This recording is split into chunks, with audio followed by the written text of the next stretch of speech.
In our discussion of personality, the second golden thread to personal achievement, we have talked about mental attitudes of positive thinking and about physical health through knowledge and care of the body. Now we come to the third element of personality, equal in importance to the other two. It is a strong will. How can you develop your willpower? If a man would move the world, he must first move himself, is a saying as old as ancient Athens. True, but how does a man mobilize his will? Let us right here see where you are as you have followed my discussions up until now. You have four things going for you. 1, you have ambition. 2, you want to improve yourself. 3, you are willing to do something about it. 4, you know the way. So far, so good. But these 4 need number 5, the willpower to control, discipline, and manage yourself, so as to turn your impulses into a definite program to which you will hold yourself until you reach your goal. Let me at once make this clear.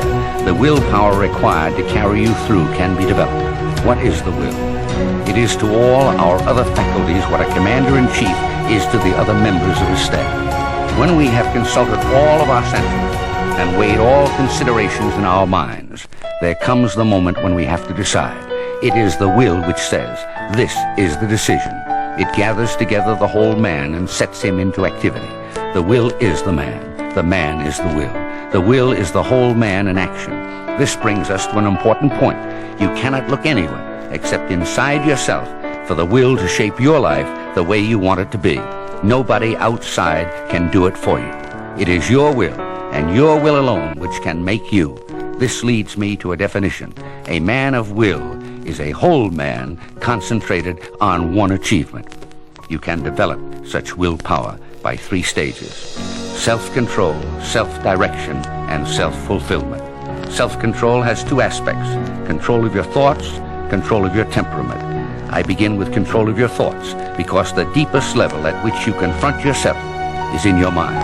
You can control your thoughts because there is one tremendous psychological fact which comes to your help. Your conscious mind can think only one thought at a time. Write that down and think it over. It is the master key to thought control.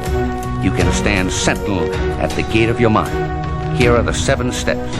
1, settle down to one piece of work, one project. 2, clear your mind of thoughts which do not apply to this one project. 3, concentrate on positive thoughts which constructively fit into this project. 4, as your mind warms up to its work, you will find it calling up new and deeper considerations and perceptions. 5, do this regularly, and you will develop the habit of concentration. 6, this in turn will materialize into positive plans of action. 7, these plans will crystallize into positive decisions, leading to constructive action. As you act, you will discover things about yourself. You may find that you are lazy, that you put things off, that you are moody, or that you do not handle people well. In other words, you will learn about your own temperament. The greatest way to control your temperamental difficulties is to act. When you take positive action, you will control your temperament and swing over to a positive attitude. If you get impatient with certain people, force yourself to act in a friendly way to them. Before you know it, you will be feeling friendly toward them. Remember that it is what you do that decides how you feel, not how you feel that determines what you do. Let your will dictate your action. Thus you will master temperament. Self-control is the first step, but it is not enough all by itself. It needs to be channeled into self-direction. Self-direction has 2 aspects: concentration on one goal and persistent progress toward that goal. Note particularly that I said one goal. Just as you can think only one thought at a time, so you can move in only one direction at a time. Decide what your goal is and let everything else go. Single-mindedness in our kind of world is absolutely essential to achievement and recognition.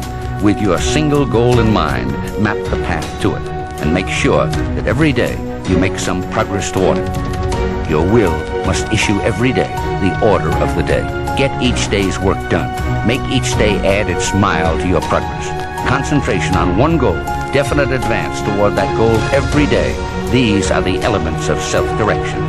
As you exercise the will through self-control and self-direction, you will develop the habits you desire, and so will move towards self-fulfillment, which is the greatest of satisfactions.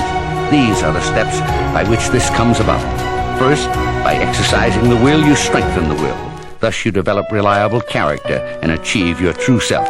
Second, this true self of yours will more and more express itself as it develops.